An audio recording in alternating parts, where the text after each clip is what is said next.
What do Brazilian Jiu-Jitsu, esports, and hobby horsing have in common? They are all symptoms of a deep shift in modern sports right now.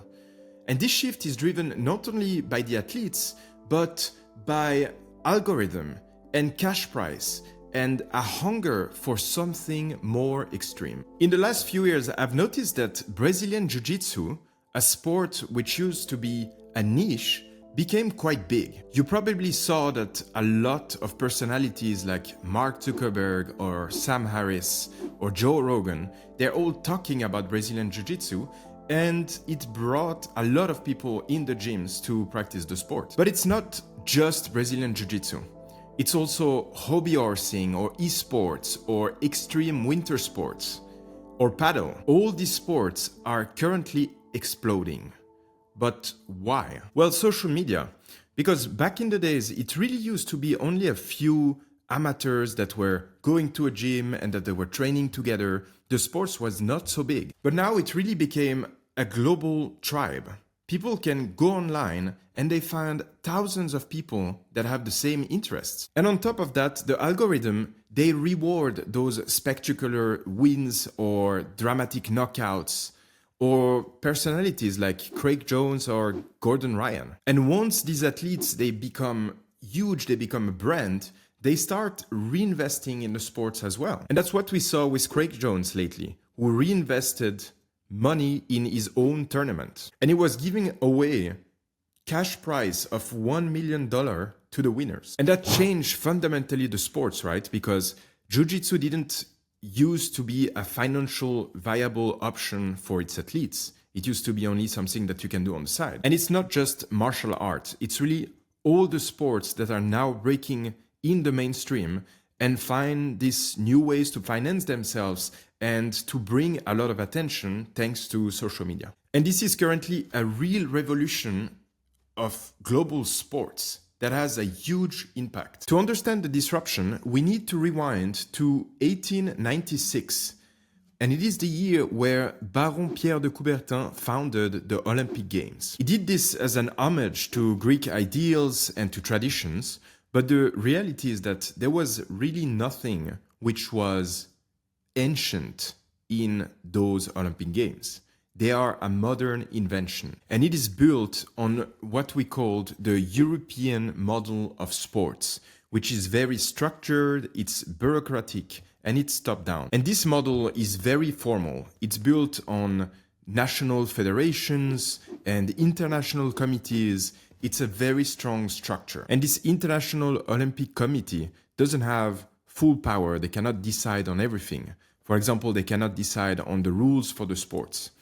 But they have a strong impact because they can decide which sports is going to the Olympic Games, and also they're in close contact with association so that they can decide on how the games need to be run. And the changes in this system are extremely slow because they need to be approved by different committees, they need to be discussed by each federation before we can start implementing them. Now we can contrast that with the American model of sports, which is very commercial, extremely fast, and very, very pragmatic. The NFL, the NHL, the UFC, they're all privately owned and entertainment driven. And so if there is something boring in the sport, they're just gonna cut it.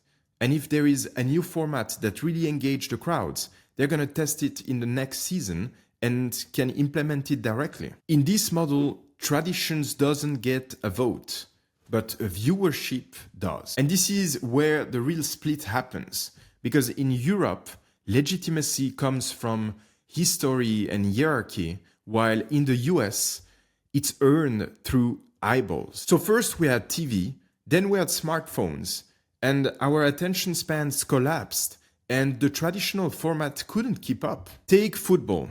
The traditional 90-minute is something that used to run football forever.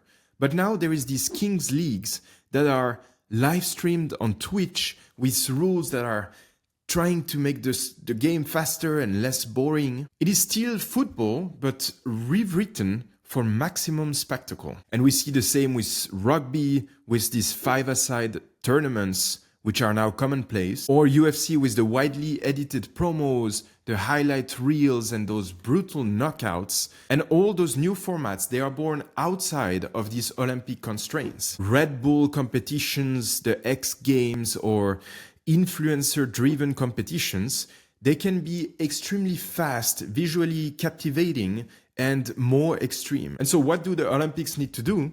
Well, they are forced to change to be able to stay in the game. And so that's why now we've seen skateboarding, breakdancing, and they're even considering bringing esports because the audience shifted. And that pressure, it trickles down on the athletes. If you want to be seen, if you want to compete, you need to be stronger, you need to be faster, and you need to be more entertaining. And those athletes, they're not only performers now. They are content. And this has huge consequences. In the 70s, the world records, they were something that only the top elite could achieve. But now those same numbers, the records that were established 50 years before, they're broken in college sports. And that is how much we professionalize sports through data, nutrition, specific trainings, and yes, pharmaceuticals. And the stress to perform at this crazy high level is huge. And that's why doping came from this taboo to an open debate. And some say doping is just another tool, just like you could have a special racket or some kind of swimsuit. If everybody has access to it, it would level the field, so everybody has a fair chance, right? Well, that is what the enhanced games are claiming. They were founded in 2019, and their motto is no drug testing, just performance. They argue that enhancement is part of human nature, that we wear glasses, for example, for a better vision, so why not use science for being stronger, for being faster, for being better at our sports? And some supporters are also claiming that it's much better to have a legal and transparent system that allows for some safety in the usage of enhancing drugs for sports. Because currently many athletes are doping, but they don't have access to institutions that allows them to do it safely. And again, some claim that it's more fair because if you boost the performance of each athlete by 10%, in the end, it is still the natural capabilities and the hard work that the athletes dedicate to the sport that are making the difference. But on the other side, the critics are warning about darker consequences because of all the health issues that can be caused by doping. It can lead to death, to organ failure, or to lifetime injuries. And actually, some sports are already splitted between the tested games and the non-tested games like powerlifting. But does that normalize it or only disguise it? And here is the deeper contradiction. Why do we accept the inherent violence in sports, but we are against the chemical enhancement? Boxers are basically paid to cause brain damage. American football players are signing up for collisions that are so violent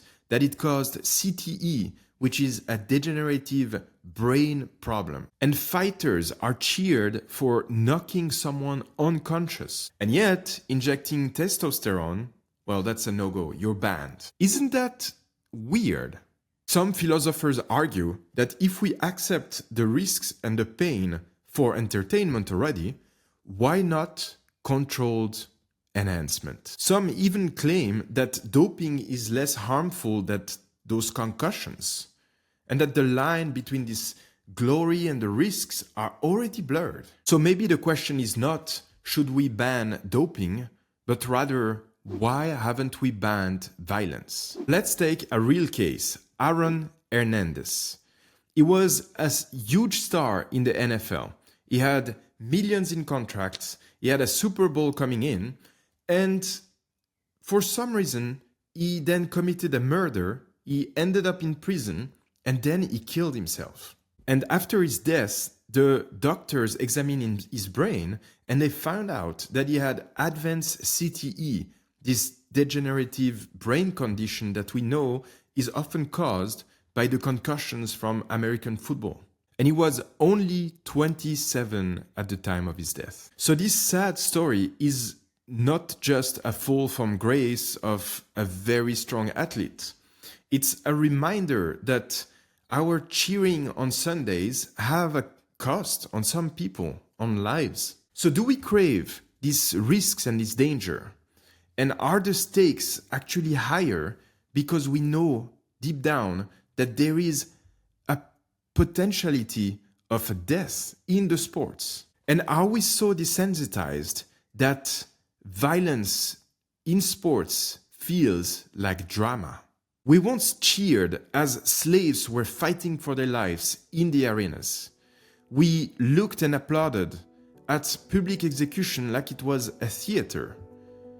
And nowadays, aren't those UFC knockouts just sanitized violence? Haven't we just replaced swords with sponsorships? And the moral lines here are very blurry. We often frame it as a competition, but the truth is that we like drama. The risks, the blood, a little danger makes it feel real. So the question is not what do the athletes do, but it's what we watch, what we want, and what we are rewarding with our attention. Do we want fairer sports, safer athletes, or do we want blood but without the guilt? So the real ethical dilemma is not in the field, it's in the stands, in our gaze, and in what we choose to applaud.